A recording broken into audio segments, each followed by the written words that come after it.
Mateus capítulo 6, uma palavra de bem-vindos a todas as pessoas que estão nos visitando nesta noite aqui, as pessoas que estão na internet. Pela manhã, alguns irmãos disseram: pastor, o senhor não mandou um abraço para nós na internet. Nós não podemos esquecer das pessoas que estão nas redes sociais, tá bom? Mateus capítulo 6, vamos ler a partir do verso 24. Mateus capítulo 6, versículos 24.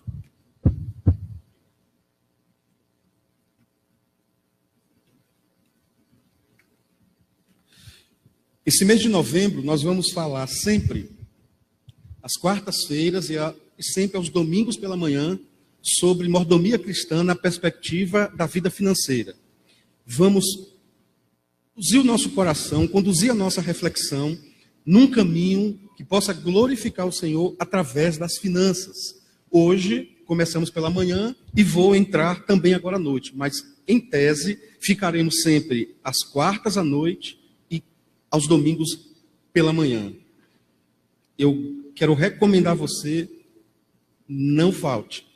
Venha, eu, pastor Marcelo, nós estaremos aqui juntos falando nessa série sobre esse assunto. Eu creio que é um assunto por demais importante para a vida cristã, para a vida da igreja, para a vida do marido, da mulher, do filho, da filha, para a minha vida e para a sua vida. Tá bom, meus irmãos?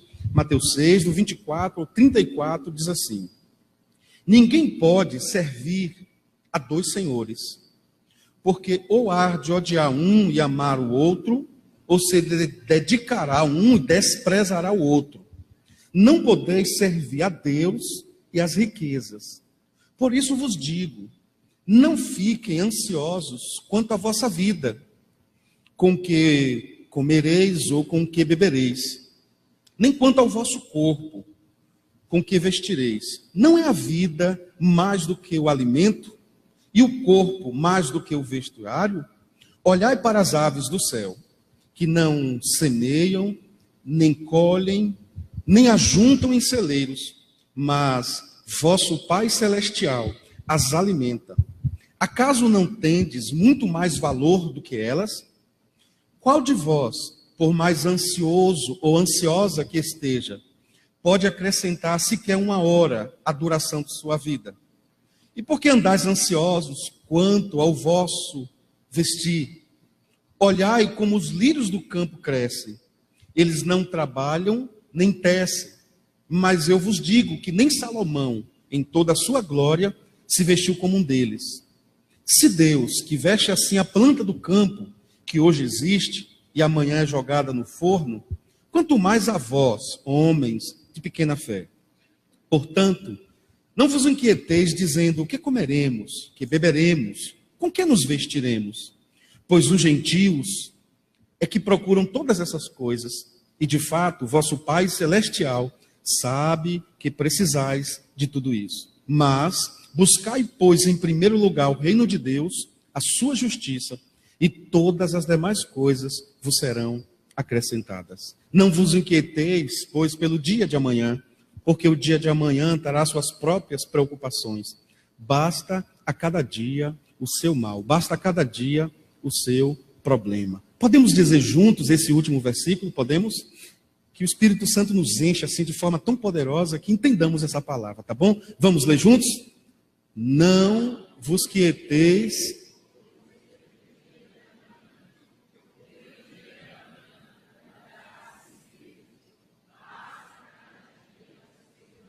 Basta a cada dia o seu mal. Nós não somos acumuladores de maledicência em nossa vida. Nós já sabemos que a vida, que os dias, que o amanhã pode nos surpreender com notícias ruins. O amanhã pode nos pegar num determinado estágio e a pancada ser maior. Por quê? Porque não nos preparamos. Então precisamos de uma vida cheia do Espírito Santo para entender que as batalhas, as lutas, os males do dia de amanhã não são maiores do que o nosso Deus. Amém? Irmãos, há uma pesquisa no IBGE que me impressionou muito nesse meu período de preparo, de estudo, para essa série de mensagens sobre vida financeira, liberdade para a vida financeira. Segundo o IBGE, 51% da população, das pessoas, tem um alto índice de endividamento. Observe bem, 51% dos brasileiros, se essa estatística é para o Brasil, então eu posso fatiá-la e adaptá-la. Então, aqui agora, me ouvindo, por baixo, 51% das pessoas têm um alto índice de endividamento. Isto é, a pessoa está fora do seu padrão de endividamento. A dívida que essa pessoa tem já é algo tão descontrolada que se ela pegar todo o seu salário de um mês, ela não consegue quitar. Então, 51% do brasileiro vive isso. 85% das famílias brasileiras, elas têm o hábito de gastar mais do que ganha. Isto é, a pessoa ganha R$1.000 e já há um hábito na família. Isso é hábito na família de gastar 1.050, 1.100. É hábito. Se o brasileiro gasta mais do que recebe, isso justifica o alto índice de endividamento.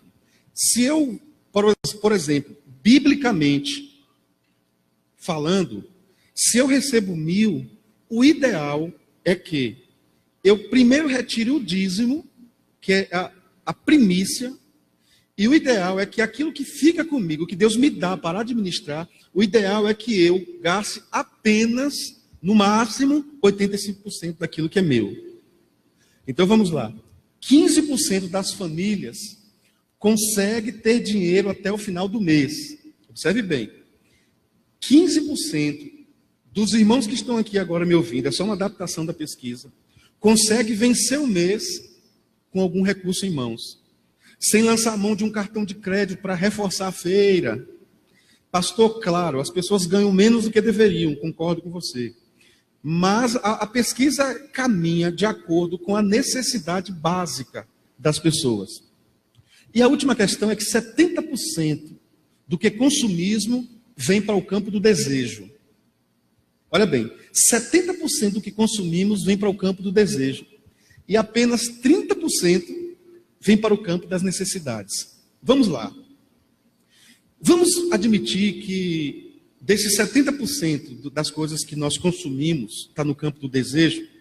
Significa que se nós começarmos a pirâmide pela base, começarmos a cortar aquilo que é fora do básico, cortando aquilo que é consumismo, já começa a enxugar as nossas finanças. Podemos especular o que é consumismo. Por exemplo, irmãos, eu vou ao centro da cidade e tenho uma tendência a gostar muito de chinelos. Há um perfil de pessoas que gostam muito de chinelo. Por exemplo, ex-jogador de futebol gosta muito de chinelo. Pessoas que moraram ou moram em regiões praianas gostam muito de chinelo. Pessoas que gostam e vão muito em muitas viagens no mês gostam muito de chinelo. Então essas pessoas, se elas vão ao centro da cidade e elas já têm, sei lá, 3, 4 chinelos, e quando elas se deparam com um balcão de chinelo, olha que o sapato e o tênis não falam a língua dessa pessoa. Mas o chinelo, quando a pessoa passa pelo corredor, o chinelo faz.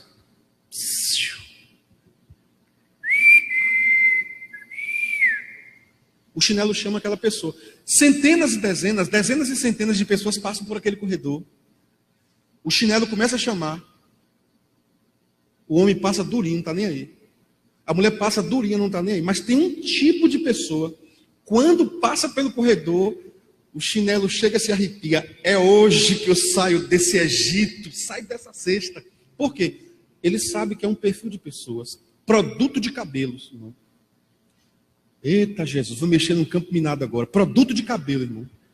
Tem mulher que você chega lá, mas no closet. São tantos produtos de cabelo, e quando ela passa em frente a uma loja de produtos de cabelo, se nós formos olhar, assim, com um olhar mais técnico, os vasos, eles ficam pulando na vitrine, assim, quando vê determinados tipos de mulher. Eles ficam pulando, irmãos. Tem pessoas que não podem passar de frente de uma vitrine de calçados. Porque homem é assim. Homem tem 2 sapatos. E o terceiro é aquele que ele está pensando em comprar o ano que vem. E quando tem muito, é presente ou aquele que ele guardou muito e passa uma pasta. Mulher, eu não vou chamar de centopeia, mas mulher gosta muito de sapato. Mulher tem um caso de amor com sapato, é uma paixão por sapato, só pode ser. Então, quando a mulher passa em determinadas lojas, ela vê um sapato verde musgo, nem sei se existe isso, verde musgo, e ela lembra, vixe, eu tenho um vestido igual a esse. Aí o sapato começa a gritar para ela, pode vir quente, que eu estou fervendo. E aí o sapato já começa a desejar estar perto daquela mulher. Por quê, irmãos? A linguagem do consumismo. Bom, claro que parece que o tom é de brincadeira, mas eu estou tocando num campo minado. Eu estou falando de uma batalha espiritual, você acredita? Olha, a Bíblia, nós vamos ver já, a Bíblia vai falar que mexer com dinheiro é mexer com mamon. E nós vamos entender um pouco essa linguagem bíblica. Como que acontecia nos povos antigos? Os povos antigos eram assim, eles colhiam, e todo mundo fazia suas colheitas, e eles faziam um grande mercado, e naquele grande mercado, quem colhia soja, levava a sua soja, e ele pegava a soja e trocava, vamos dizer assim, por farinha, por arroz, por feijão, por trigo, por milho. Então ele fazia a troca dele, e ali era a moeda que ele tinha. Ali era a sua moeda de troca. Então a evolução da humanidade foi acontecendo. O homem saiu apenas da troca de mercadoria e o homem começou a perceber que determinadas coisas tinham uma valoração maior, tinha muito mais valor. E o que é que o homem fazia? O homem dava uma quantidade maior. O tempo foi passando, o homem foi descobrindo que para ele comprar, por exemplo, o telhado da casa dele, ele teria que dar soja toda, então ele não tinha soja. E aí começa a busca do homem pelo latão, pelo bronze e pelo metal mais famoso, que é, para os povos antigos, o metal mais famoso e corriqueiro do dia a dia era a prata. E depois eles descobrem o ouro. E depois eles descobrem os diamantes.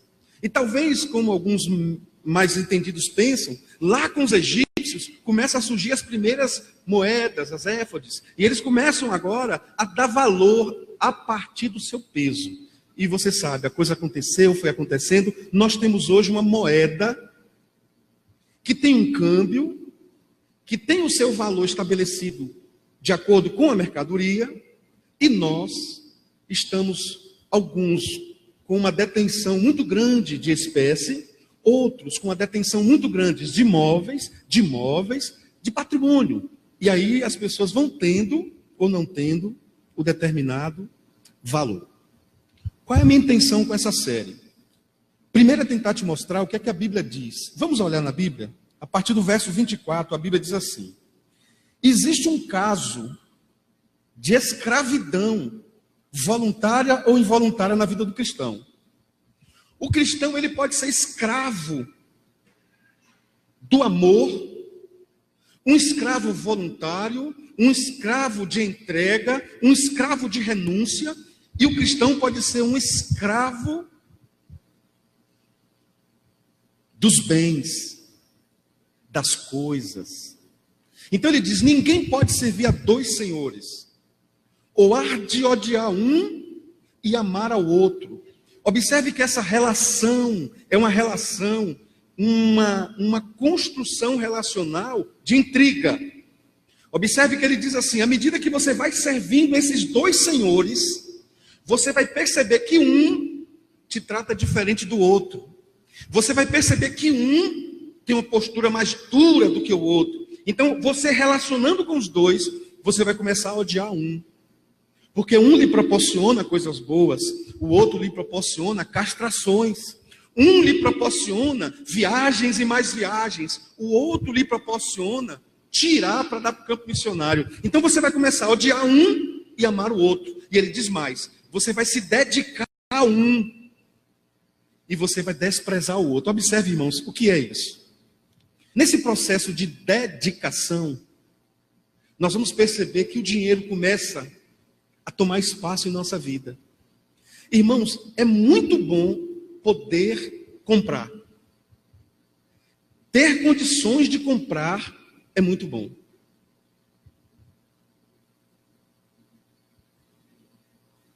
Comprar é bom. Pagar é bom. Mas há uma dificuldade quando nós compramos sem orientação de Deus. Porque nós podemos encher a nossa casa de coisas supérfluas. Nós podemos encher o nosso guarda-roupa de coisas supérfluas. Quantas pessoas me ouvindo aqui gastam mais com roupas do que com a obra de Deus? Pastor, mas isso está errado? Sim e não. Sim, porque o reino de Deus precisa de você. Não porque o dinheiro é seu, você faz o que você quiser. Mas muitas pessoas, se você for tabular, muitas pessoas investem muito mais em coisas que não são utilizáveis no seu dia a dia, não são coisas práticas, do que no reino de Deus. Queridos irmãos, eu fui abordado hoje de manhã por um rapaz lá embaixo, e agora à noite eu estava lá conversando com ele. Ele não queria muita coisa. E a gente conhece quando uma pessoa está mentindo. A esposa dele ganhou neném, ele mora na rua, e aí eu me pergunto, uma igreja como a nossa não poderia ter uma casa de assistência a essas pessoas já? Será que nós não poderíamos ter uma casa de assistência para essas pessoas, se todo mundo fizesse um pouquinho nessa igreja? Se todo mundo desse um pouquinho? Olha, irmão, só para você ter ideia, você que está me ouvindo aqui e na internet, você é dizimista? Se a nossa igreja tivesse mais fidelidade no dízimo, nós poderíamos fazer muito mais. Mas muitas vezes nós estamos tão focados no consumismo e alguns deixam sempre o dízimo para depois. Final de ano agora, eu mandei fazer uma bolsa. Mandei fazer um calendário. Comprei um devocional. 1.000. Nós vamos sair aqui por esse bairro entregando para cada vizinho da nossa redondeza aqui uma bolsinha com um devocional, uma bolsinha com um calendário. Lá no calendário tem um versículo bíblico. Mas isso se faz com dinheiro, meus irmãos. E muitas vezes as pessoas não entendem que o reino de Deus é estabelecido, o avanço do reino de Deus vem com a fidelidade dos fiéis. Eu passei aqui em frente a uma determinada igreja católica, aqui em Feira de Santana. Eu queria poder dar um abraço no padre e dizer, você está de parabéns. Eu queria ter coragem de fazer isso. O padre colocou lá Malaquias 3,10 bem grande. Eu queria ser um pastor corajoso como esse padre. Eu queria pedir um autógrafo a esse padre. Você está certo, rapaz. Eu aqui sou um frouxo que não consigo fazer isso. Botou uma frase bem grande. Por amor a Jesus. Aí colocou embaixo. Malaquias 3,10. Trazei todos os dízimos a casa. Eu achei lindo. E eu falo pouco de dinheiro, mas eu vim aqui hoje não é para falar de dízimo. Eu vim aqui para falar que aquilo que você faz com amor no reino de Deus, inclusive, faz a obra de Deus avançar para a glória de Deus. Alguém pode me perguntar assim, pastor, o senhor está falando de dinheiro porque está chegando o final de ano, é? Acertou. Pastor, o senhor está falando de dinheiro, é para a gente dizimar aqui na igreja? Não. Quero te dar um conselho. Se a série de mensagens que estamos fazendo aqui, se você achar que eu estou falando que Deus colocou essa série no nosso coração por causa do dinheiro, eu quero que você dizime em outro lugar. Eu autorizo, como pastor da igreja, dizime em outro lugar. Porque a minha ideia não é fazer de você alguém que por culpa, alguém que por dor na consciência traga dízimo. É muito mais do que isso. É fazer dos meus fiéis uma vida equilibrada. É fazer dos meus fiéis pessoas conscientes de que o dinheiro não pode me governar. Eu tenho que governar o dinheiro. Diga amém. Então o que ele está dizendo é o seguinte: ninguém pode servir a dois senhores. Nós somos servos de Deus, escravos do amor de Deus, escravos voluntários, escravos convencidos pelo sacrifício de Jesus na cruz. Então eu prefiro ser escravo do amor de Deus do que ser escravo das finanças. O verso 25 diz assim: por isso vos digo, não fiqueis ansiosos quanto à vossa vida. Não fique ansioso quanto à sua vida, o que você tem que comer, beber, etc, etc. Você tem um Deus que cuida de você. Um Deus que antes de cuidar de você, Ele te dá um exemplo. Eu já cuidei dos pássaros. Imagine os pássaros voando, e eles voando dizem assim para você: Deus já cuidou de mim. E os pássaros que foram cuidados por Deus, esse Deus está dizendo: assim como eu cuidei dos pássaros, eu cuidarei de vós. Assim como eu cuidei dos lírios do campo, eu cuidarei de vós. O verso 27 diz assim: qual de vós, por conta da sua ansiedade, pode acrescentar 1 hora à duração da sua vida? Por que andais ansiosos? Por que andais ansiosos? Por que andais inquietos? Mas eu quero dar uma ênfase, irmãos, no verso 33 e 34, que diz assim: mas buscai, pois em primeiro lugar, o reino de Deus, a sua justiça, e todas as demais coisas vos serão acrescentadas. Vamos repetir juntos? Bem bonito. Vamos lá, me ajuda aí. Em primeiro lugar, o reino.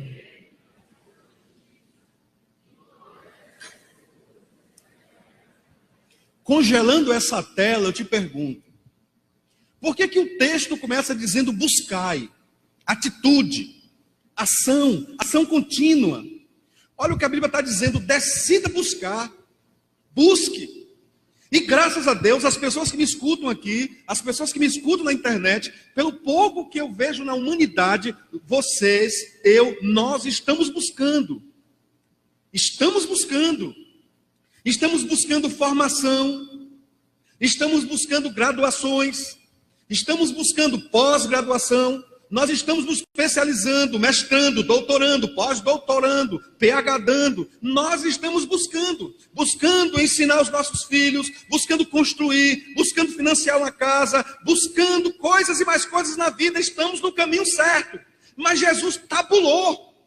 Ele disse: busque, mas faça princípio de prioridade na sua vida. Busque, mas comece da maneira correta. Busque, mas não burle. Busque, mas não altere a ordem dos fatores. Busque, em primeiro lugar, não dinheiro, não a formação. Busque, em primeiro lugar, não a construção. Busque, pois, em primeiro lugar, o reino de Deus. Amém. Glória a Deus. Busque em primeiro lugar. Coloque na sua cabeça que em primeiro lugar na sua vida, o primeiro lugar na nossa vida, precisa estar o reino de Deus. Quando o reino de Deus está em primeiro lugar na nossa vida, milagres acontecem. Quando o reino de Deus está em primeiro lugar na nossa vida, portas se abrem. Quando o reino de Deus está em primeiro lugar em nossa vida, portas se fecham. Portas se fecham para o devorador, para o demolidor, para o gafanhoto, para o destruidor, para o demônio. Portas se abrem de esperança, de perspectiva, de promoções, de presentes. Irmãos, é um absurdo da graça quando a pessoa é fiel a Deus com as suas finanças. E eu quero dizer que ser fiel a Deus não é apenas ser fiel no dízimo e na oferta. Ser fiel a Deus é fazer com responsabilidade bom uso dos recursos que Deus lhe deu. Fazer bom uso dos recursos que Deus lhe deu é não jogar dinheiro fora.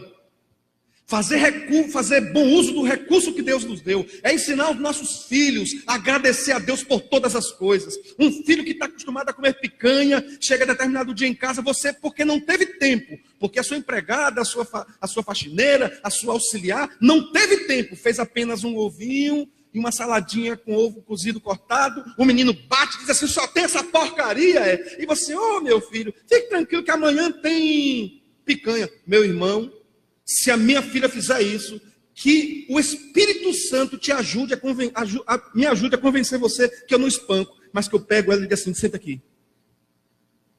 Aprenda a agradecer a Deus pelo pouco, porque quem é fiel no pouco, Deus coloca no muito. Irmão, nós estamos criando uma geração de insatisfeitos, de gente que não sabe agradecer a Deus, de gente que não aprendeu que as coisas vêm do alto, do Pai das luzes, uma geração de meninos e meninas birradas, mimadas, mimados, birrados, que não aprenderam a glorificar a Deus nas pequenas coisas. Eu aprendi com meu pai em casa a não deixar comida jogar fora. Eu aprendi com meu pai em casa a valorizar o que nós temos. Sabe por quê, irmãos? Porque a Bíblia diz que eu vou comer do suor do meu rosto. E tem muita gente que está andando pelas ruas de Feira de Santana suando e não consegue um emprego. E Deus disse que pelo suor a pessoa ia comer. Tem gente em Feira de Santana suando sem comida. E nós estamos às vezes jogando comida fora. Tem gente, irmãos, tendo que sair lá do Feira 10, vir para o centro para procurar emprego. Tem gente, irmãos, que abre a porta de casa, tem 4 carros. E não para agradecer a Deus. Buscai, pois, em primeiro lugar, o reino de Deus. Busca o reino de Deus, porque o reino de Deus ele é justo. E ele diz, busca o reino de Deus, porque quem busca o reino de Deus está buscando justiça. Eu já contei essa história aqui de um casal de amigos lá de Boerarema, Vavá de Silvinha. Ela é do Banco do Brasil, ele é vice-prefeito de São José da Vitória. Ele chegou um domingo à tarde, estava deitado no seu ar-condicionado com sua esposa. Ele disse, conte isso por aí, pastor. E aí a campainha da casa dele toca. Tim, tum. E quando ele levanta, abre a porta do quarto, chega lá, tem um moço, 14 horas e alguns minutos. A pessoa sai, se depara com um pedinte. E ele diz, moço, me dá um prato com comida. Ele disse, rapaz, isso é hora de pedir comida, rapaz. Não tem comida não. Já almoçamos. E voltou para o seu ar-condicionado. Quando ele deitou, na época do DVD ainda, está passando o DVD, a esposa pergunta, quem foi? Ele disse, não foi ninguém não, foi um rapaz pedindo comida. Ela disse, você fez o quê? Eu disse para ele que não é hora de comer. Ela, e comida tem fome. E fome tem hora. E saiu correndo, buscando aquela pessoa. Ele disse, pastor, nunca mais eu vou esquecer que o reino de Deus está em primeiro lugar. Irmãos, às vezes o reino de Deus vem por um pedinte.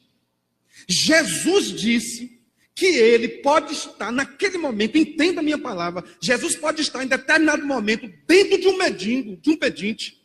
Ele disse, eu tive fome e tu não me dastes de comer. Jesus pode numa determinada manhã estar no encarcerado. Porque eu estava preso e você não foi me visitar. Irmão, buscar o reino de Deus em primeiro lugar. De manhã nós falamos aqui, é sentir o que Jesus sente. É ser tocado, irmãos. Uma igreja, irmãos, que não entendeu ainda que um pedinte à porta da igreja procura. Sabe por que essas pessoas procuram o pastor, irmãos? É porque elas acreditam que os outros vão passar e deixar eles sentados ali. E as pessoas vão entrando na igreja, saindo da igreja. E sabe quem é que tem que resolver o problema? É o pastor. Sabe por quê, irmão? Porque nós não temos compaixão e graça no nosso coração. Nós ainda estamos vivendo a igreja do departamento. Tem o irmão Edivaldo. Mas quando nós formos cheios do Espírito Santo, eu vou buscar em primeiro lugar o reino de Deus. Eu vou entrar nessa igreja e tem um pedinte. Meu irmão, o que é que você está precisando? Eu sei, meu irmão, que tem muita gente enrolando. Tem muita gente mentindo. Mas eu tenho falado para a Tina, eu prefiro errar. O cara me levando e me lesando, do que errar deixando Jesus me pedir alguma coisa. E eu falhar com o meu Jesus.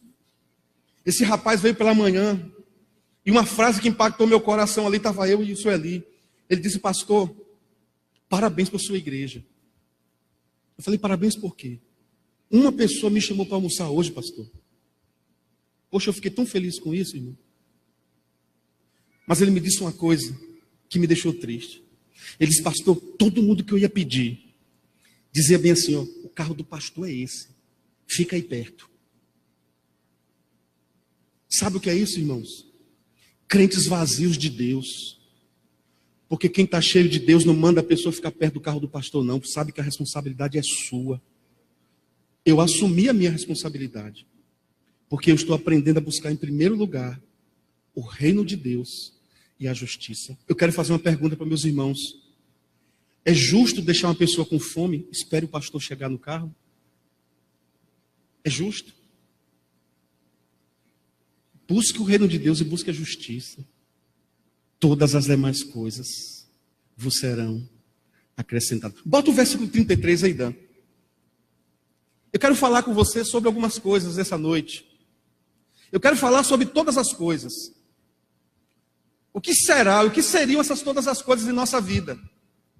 Eu posso colocar pela palavra de Deus que todas as coisas nesse texto é um casamento melhor. Pessoas que vivem muitos conflitos no casamento e que esquecem a Deus e só fazem o que quer e o que pensa. Aí não recebem as outras coisas de Deus. Eu posso falar que todas as coisas é a bênção de Deus na vida dos netos, dos filhos, dos bisnetos. Todas as coisas aí é a saúde dentro de casa. Há casas de crentes que as pessoas gastam tanto com dinheiro. Eu não estou dizendo que está acontecendo isso aqui. Mas há pessoas que gastam mais com remédio do que com oferta missionária. Gastam mais com remédio do que com ajuda a pessoas. Eu quero desafiar aqui pessoas que gastam muito com remédio. Chegue em casa, não jogue seus remédios fora, não seja irresponsável. Chegue em casa diante daquela caixa lotada de remédio e faça uma oração. Fala, Deus, eu percebi pela palavra hoje que eu tenho buscado muitas coisas e que eu tenho gastado muito com remédio. Me dá graça. Me devolve minha saúde, porque eu vou ser um investidor no reino de Deus. Meu pai é dizimista, minha mãe é dizimista, eu aprendi a ser dizimista em casa. Mas minha mãe é assim, ela é dizimista e ela é ofertante do dízimo. O mês da minha mãe tem 2 dízimos, e um dia eu fui conversar com ela, mãe, isso está errado. Dízimo é só uma coisa só. Ela, não, meu filho, não foi meu pastor que me ensinou, não, eu que quero. Aí o que é que ela faz? Ela tem o dízimo dela pelo mês, e ela tem a oferta dela, que é o dízimo, e ela divide para todo domingo, de manhã e de noite, ela dá aquela oferta. Eu aprendi com minha mãe, eu fico doente quando eu não tenho uma pequena oferta, uma grande oferta para dar um culto. Culto sem oferta para mim não é culto. Eu fico doente quando eu estou aqui, que eu não consigo dar uma oferta. Sabe por quê, irmãos? Porque eu quero buscar em primeiro lugar o reino de Deus. Eu quero buscar em primeiro lugar a justiça. Porque eu estou muito preocupado com as demais coisas. Sabe quais são as demais coisas da minha vida, irmão? Eu sonho com as demais coisas da minha vida. Eu sonho com 2 homens de Deus para casar com as minhas filhas. Você acredita? Demais coisas. Eu sonho com as minhas filhas servindo ao Senhor, amando a Jesus, sendo profissionais que amem a Jesus, sejam um exemplo do Evangelho. Demais coisas. Irmão, eu sonho com demais coisas. Eu sonho um pastor bem velhinho, mas bem velhinho mesmo, com 80 anos. O povo assim, oh meu Deus, ele não vai aposentar não. Eu ali dizendo, amado irmão, graça e paz, abra a sua Bíblia. Eu quero ficar velhinho pregando a palavra. Irmão, eu queria morrer pregando, você acredita? Eu queria morrer pregando a palavra de Deus. Fosse aqui, fosse em outro lugar, mas eu quero que Deus me leve bem velhinho. Essa é a minha demais coisas. Essa é a minha demais coisas. Irmão, eu quero ganhar muitas almas para Jesus com a influência do Espírito Santo na minha vida. Eu quero discipular pessoas. Eu quero ver os vizinhos dessa igreja entregando a vida a Jesus. Você acredita? Eu sonho com isso. Eu sonho com esses vizinhos chamando a igreja, clamando pela igreja. Para mim isso é demais coisas. Eu sonho com Feira de Santana amando a Jesus. Eu sonho com essa igreja cheia de gente com vontade de amar Jesus. Gente com vontade de glorificar a Deus. Gente com vontade de evangelizar. Gente com vontade de discipular. Gente com vontade de orar. Gente com vontade de ser cheio do Espírito Santo. As demais coisas. Buscai, pois, em primeiro lugar o reino de Deus e a sua justiça. E todas as demais coisas vos serão acrescentadas. Eu sonho, irmãos, de janeiro, nas minhas férias, ficar no hotel, acordar de manhã, tomar aquele café. E quando sair, minha filha dizer, pai, posso ir no tobogã? Vá, minha filha. Eu sonho, irmãos. Eu sonho, irmãos. Eu sonho, irmãos. Mas meus maiores sonhos estão em fazer a vontade de Deus. Buscai, pois, em primeiro lugar, o reino de Deus. Em primeiro. E em segundo, e em terceiro. Bom, o verso 34 diz assim: não vos inquieteis pelo dia de amanhã, porque o dia de amanhã trará suas preocupações. Basta cada dia o seu mal, o seu problema. O que a Bíblia quer dizer, irmãos? A Bíblia quer dizer que Deus nos conhece na essência, que nós somos seres responsáveis e temos preocupações. Então ele diz, não fique preocupado. Uma pessoa preocupada, ela é uma pessoa vulnerável. Uma pessoa ansiosa é uma pessoa vulnerável. Só para você ter ideia, a maioria das pessoas que caem em pecado corriqueiro, elas têm o excesso de preocupação ou excesso de ansiedade. A maioria das pessoas que lutam contra determinados pecados e não conseguem se livrar, o excesso de preocupação ou excesso de ansiedade. Isso quer dizer que a paz de Deus em nossa vida, a paz de Deus em nossa mente, em nosso coração, vai nos fazer mais fortes diante das tempestades, mas diante também dos pecados da vida. Amém, queridos irmãos? Vamos ler aqui alguns textos que eu separei. Provérbios 22, 26 e 27. Nós já vamos caminhar para o final. Então a Bíblia está nos mostrando que há pessoas que têm uma vida desequilibrada. Então o convite de Deus é uma vida equilibrada. Vamos ver o que diz Provérbios 22, 26 e 27. Aqui, diz assim: não estejas entre os que se comprometem e entre os que ficam por fiador de dívidas. Pois se não tens com que pagar, deixarias que te tirassem até a tua cama de debaixo de ti? Olha o que o texto bíblico está dizendo. Não é o caso aqui da nossa igreja, você que está na internet, entenda a minha fala. Mas acontece em muitos lugares, e já aconteceu numa igreja que eu fui pastor lá em Salvador. 2 irmãos discutiram feio e um saiu da igreja. E quando eu procurei saber porque tinha saído da igreja, um tinha emprestado dinheiro ao outro.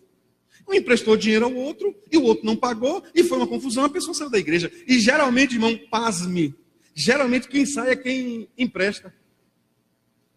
Geralmente o veaco fica na igreja, tu acredita? É sempre assim. O que é que a Bíblia está dizendo? Os crentes deveriam ter um coração tão livre e liberal, que se alguém pedir alguma coisa a você, você só dá se você puder. E você empresta com um título de doação. Sabe por quê, irmãos? Porque se uma pessoa não está conseguindo arcar com seus compromissos, será que vai conseguir? Por isso que eu sou da tese, irmãos, que nós não podemos deixar ninguém passando necessidade da igreja.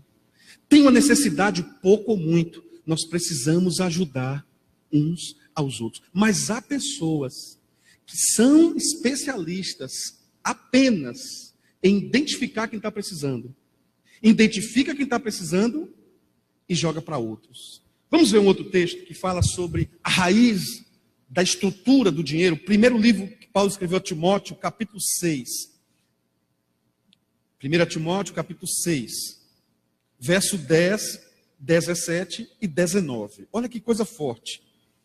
Muitas pessoas criticam o dinheiro, criticam a base estrutural do dinheiro. Olha bem, 1 Timóteo 6. O versículo 10 primeiro, diz assim: porque o amor ao dinheiro, do dinheiro, é raiz de todos os males. E alguns nessa cobiça se desviam da fé e a si mesmos se atormentaram com muitas dores. Muitas dores por quê? Porque amaram o dinheiro. 17. Manda aos ricos deste mundo que não sejam ativos, nem ponham a esperança na incerteza das riquezas, mas em Deus, que abundantemente nos dá todas as coisas para delas gozarmos. Que entesourem para si mesmos um bom fundamento para o futuro, para que possam alcançar a vida eterna. Foi Jesus que deu base para esse texto, onde Jesus diz assim: é mais fácil, vocês lembram? O quê? Um camelo passar por onde?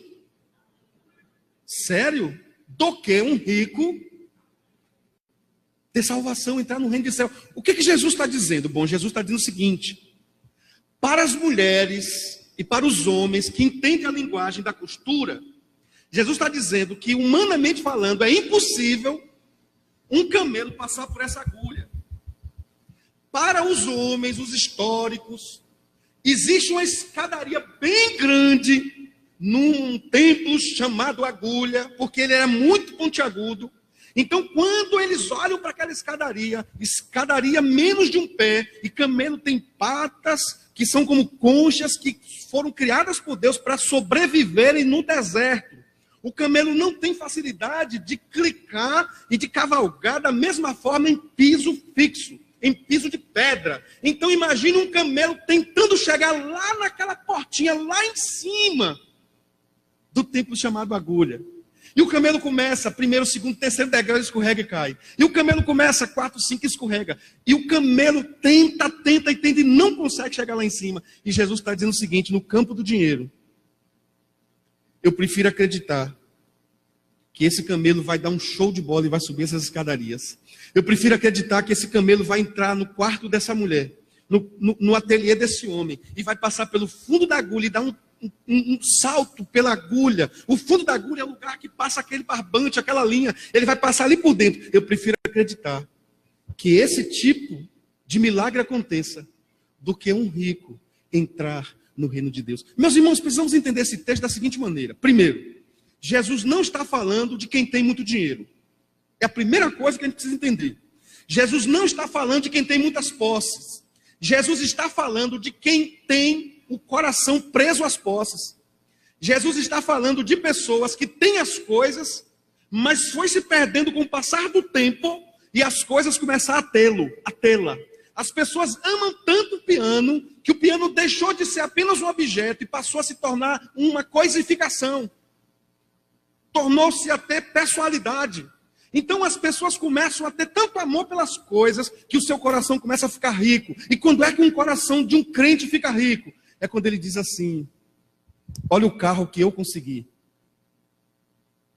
Olha o apartamento que eu comprei. Olha o patrimônio que eu fiz.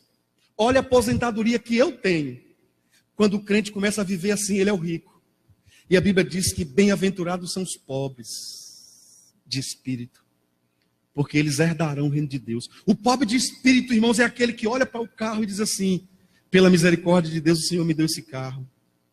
É pela misericórdia, porque eu não mereço. Pela misericórdia de Deus eu consegui construir essa casa, porque tudo é de Deus, tudo vem de Deus. Glória, pois, a Deus. O rico não é quem tem as coisas, o rico é quem acha que tem as coisas e deixa as coisas tê-lo, deixa as coisas tê-la. Vamos lá, meus irmãos. Vamos no primeiro texto aí, do primeiro livro das Crônicas, capítulo 29, 11 e 12. Nós vamos encerrando. Primeiro livro das Crônicas, 29, 11 e 12. Depois desse texto, encerraremos. Primeiras Crônicas, 29, 11 e 12.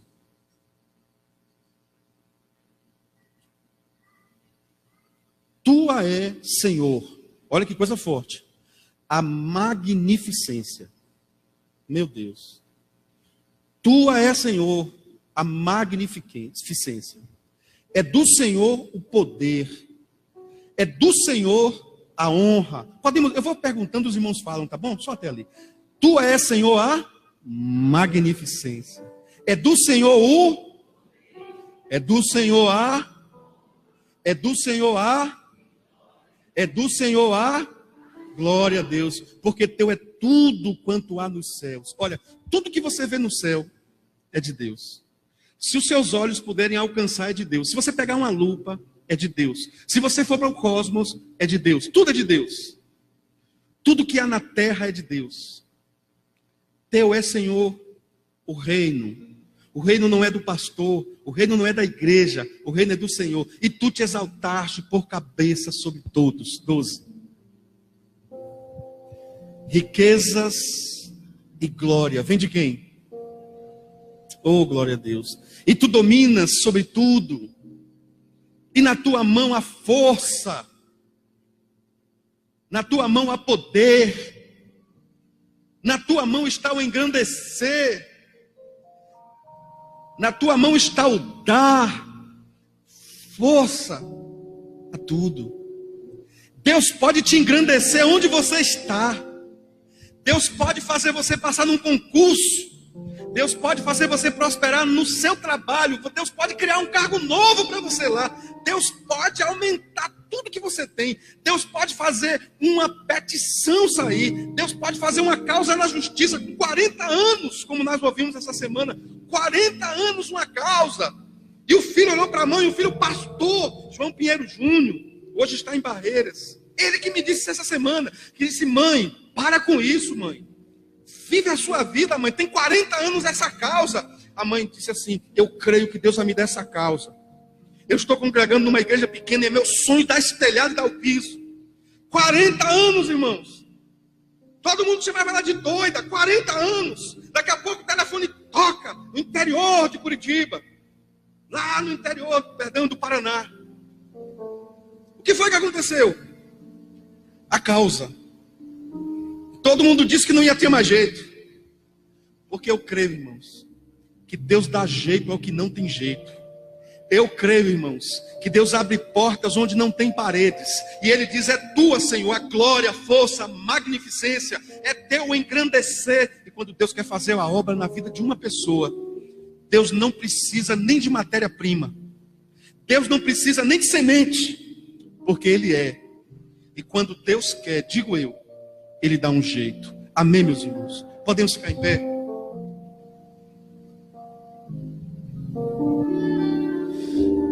Faça planejamento da sua finança. Comece a refletir se você realmente não está precisando de um planejamento. Há pessoas, irmãos, só para você ter ideia, há homens, vou falar primeiro dos homens, que eles não aprenderam a se planejar. Se eles estivessem planejando, talvez a mãe e o pai dele não estivessem passando tanta necessidade. E ele ainda briga com a mulher porque ele é desorganizado, não tem prioridade. E eu vim aqui hoje para te dizer que Deus quer fazer um conserto na sua vida. Pai e mãe passando necessidades, irmãos carnais passando necessidade, irmãos espirituais passando necessidade, a vida desorganizada. Há mulheres que a mãe passando necessidade, o pai passando necessidade, compra mais sapato do que ajuda os pais. Há pessoas me ouvindo nessa noite, já tem meses e meses sem dizimar, e graças a Deus falo com a minha alma livre, porque aqui na igreja eu não quero nem saber quem é dizimista e quem não é, porque é com você e Deus. Mas há pessoas, irmãos, que vivem uma vida acorrentada. Organiza a sua vida, peça a Deus para te dar estratégia, sabedoria, autoridade, vontade e ação. Nós vamos orar nesse momento. Em dezembro nós vamos ter batismo aqui na igreja. E a palavra de Deus é viva e eficaz. Ela é mais penetrante do que qualquer espada de dois gumes. Senhor, nós te agradecemos, Pai, porque grandes coisas o Senhor tem feito por nós. Por isso estamos alegres. Ajuda-nos, Senhor. Ajuda-nos na dinâmica de uma vida organizada. Ajuda-nos, ó Deus, na perspectiva de arrumarmos mesmo a vida cristã. Nós não queremos, ó Deus, ter amor ao dinheiro. Nós desenvolvemos um caso de amor com o nosso Senhor. Nós desenvolvemos um amor porque Deus nos amou primeiro. E eu quero rejeitar dentro do meu coração qualquer relacionamento afetivo com o dinheiro. O dinheiro é um ótimo servo, é um excelente servo, mas é um péssimo Senhor. O dinheiro não pode estar no nosso bolso da camisa, porque ele vai saltar do bolso e vai entrar no coração. O dinheiro precisa estar na bolsa, trancada. O dinheiro precisa estar no cofre ou no banco, para que ele seja usado na hora certa, pela maneira certa, mas que ele não nos use. Antes, porém, usemos ele com graça e com sabedoria, em nome de Jesus. Amém. Que Deus abençoe os irmãos.